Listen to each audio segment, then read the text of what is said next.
Histoire les cerfs-volants et les corbeaux. Un jour, Kunguru, sultan des corbeaux, envoya une lettre à Mwewe, sultan des cerfs-volants, contenant ces quelques mots. Je veux que vous soyez mes soldats.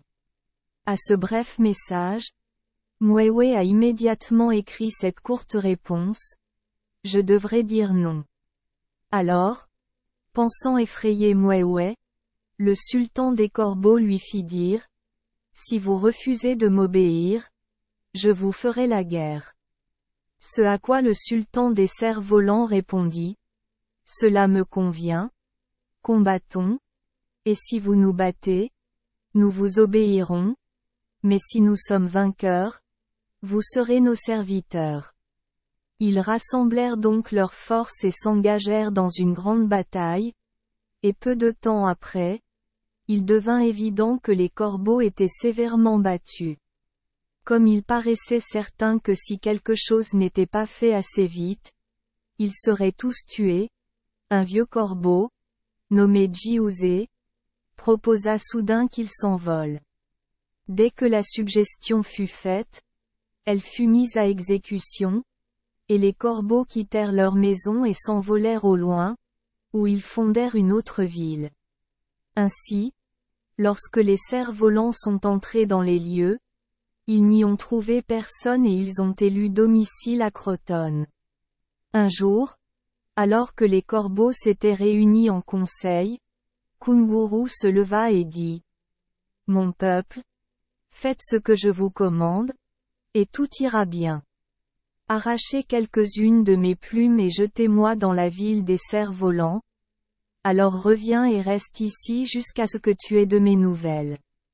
Sans discussion ni questionnement, les corbeaux obéirent aux ordres de leur sultan. Kunguru n'était resté dans la rue que depuis peu de temps, lorsque des cerfs-volants qui passaient le virent et lui demandèrent d'un ton menaçant. Que fais-tu ici dans notre ville? Avec de nombreux gémissements, il répondit. Mes compagnons m'ont battu et m'ont chassé de leur ville parce que je leur ai conseillé d'obéir à Mwewe, le sultan des cerfs-volants. Lorsqu'ils entendirent cela, ils le relevèrent et le conduisirent devant le sultan, à qui ils dirent. Nous avons trouvé cet individu étendu dans la rue, et il attribue sa présence involontaire dans notre ville à une circonstance si singulière que nous avons pensé que vous devriez l'entendre. Son histoire. Kunguru a ensuite été invité à répéter sa déclaration, ce qu'il a fait, ajoutant que, même s'il avait souffert, il restait fidèle à son opinion selon laquelle Mwewe était son sultan légitime. Ceci, bien sûr, fit une impression très favorable, et le sultan dit « Vous avez plus de bon sens que tout le reste de votre tribu réunie.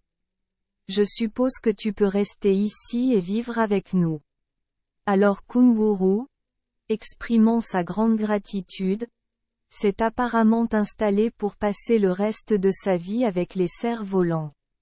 Un jour, ses voisins l'emmenèrent à l'église avec eux et, lorsqu'ils rentrèrent chez eux, ils lui demandèrent « Qui a la meilleure religion? Les cerfs-volants ou les corbeaux ?» Ce à quoi le vieux Kunguru rusé a répondu avec beaucoup d'enthousiasme. Oh! Les cerfs-volants? Selon toute vraisemblance. Cette réponse chatouilla les cerfs-volants comme n'importe quoi d'autre, et Kunguru fut considéré comme un oiseau d'un discernement remarquable. Après presque une autre semaine, le sultan des corbeaux s'éclipsa pendant la nuit, se rendit dans sa propre ville et rassembla son peuple. Demain, dit-il, c'est la grande fête religieuse annuelle des cerfs-volants, et ils iront tous à l'église le matin. Allez maintenant chercher du bois et du feu, et attendez près de leur ville que je vous appelle. Alors viens vite et mets le feu à l'église. Puis il retourna précipitamment vers la ville de Mwewe. Les corbeaux furent en effet très occupés toute la nuit et, à l'aube, Ils avaient du bois et du feu en abondance à portée de main et attendaient près de la ville de leurs ennemis victorieux. Ainsi, le matin, chaque cerf-volant allait à l'église. Il ne restait plus personne à la maison, à l'exception du vieux Kunguru. Lorsque ses voisins l'ont appelé, ils l'ont trouvé allongé. Pourquoi? S'écrièrent-ils avec surprise. Tu ne vas pas à l'église aujourd'hui? Oh, dit-il, j'aimerais pouvoir le faire. Mais j'ai tellement mal au ventre que je ne peux pas bouger. Et il gémit terriblement. Ah! Le pauvre garçon! Dirent-ils. Tu seras mieux au lit, et ils l'ont laissé à lui-même. Dès que tout le monde fut hors de vue, il se précipita vers ses soldats et cria. Venez! Ils sont tous dans l'église. Puis ils se glissèrent tous rapidement mais tranquillement vers l'église, et pendant que certains empilaient du bois autour de la porte, d'autres appliquaient le feu. Le bois s'accrocha facilement et le feu brûlait violemment avant que les cerfs-volants ne se rendent compte du danger. Mais lorsque l'église commença à se remplir de fumée et que des langues de flammes jaillirent à travers les fissures, ils essayèrent de s'échapper par les fenêtres.